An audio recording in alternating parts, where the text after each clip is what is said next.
Dažkārt jahtu kapteiņi jums saka brīdī, kad atnākat, jūtaties kā mājās, bet lūdzu nejūtaties kā mājās. Šīs nav mājas, te ir pavisam citi noteikumi.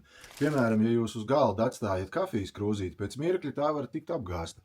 Vai arī jūs vēlaties kaut ko labu un pacienāt draugus ar kafiju un ieliet viņiem, nekad nelejiet krūzīti līdz malām, lejiet to tikai līdz pusei, jo iedomājieties, ko lai dara nabaga cilvēks, kam rokā tiek iespiesta karsta, liela, pilna krūze ar kafiju. Ne viņš viņu var padzert, ne viņš kaut kur to var nolikt. Tāpat tās pods. Jahtas pods nav nekāds pods, tas ir blenderis. Blenderis ir vistuvākais radinieks, jo viss tas tiek samalts un iepumpēts vai nu holding tankā vai jūrā.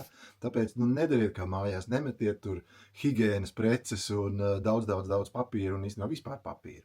Līdz ar to tas ir bīstam, tas var nodambēties, nosprūst šis blenders un netikt ar sev uzticēto uzdevumu galā.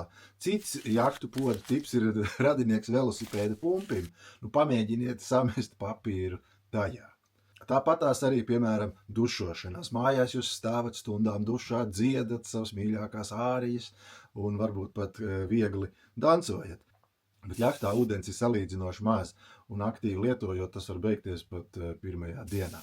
Savukārt, kur iespraust fēnu pēc šādas dušošanās? Īsti jau nav kur, jo visa tā jahtas sistēma pārsvarā ir 12 voltiem.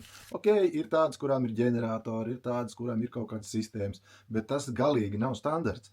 Līdz ar to, atnākot uz jahtas, it kā jūtaties kā mājās, tas būtu tas pieklājīgais, ko gribētos pateikt, bet ļoti atceraties, ka jūs nesat mājās, jo atstātais kompis, uz galda atstātais kompis var pēc mirkļa jau būt zemē. Tāpatās viss pēc kārtas var iekrist ūdenī, sākot no jums pašiem, beidzot ar telefoniem un dažādām viegliprātīgi atstāstām mantām. Visu var aizpūst, visu var aizslīdēt un visu var sabojāt.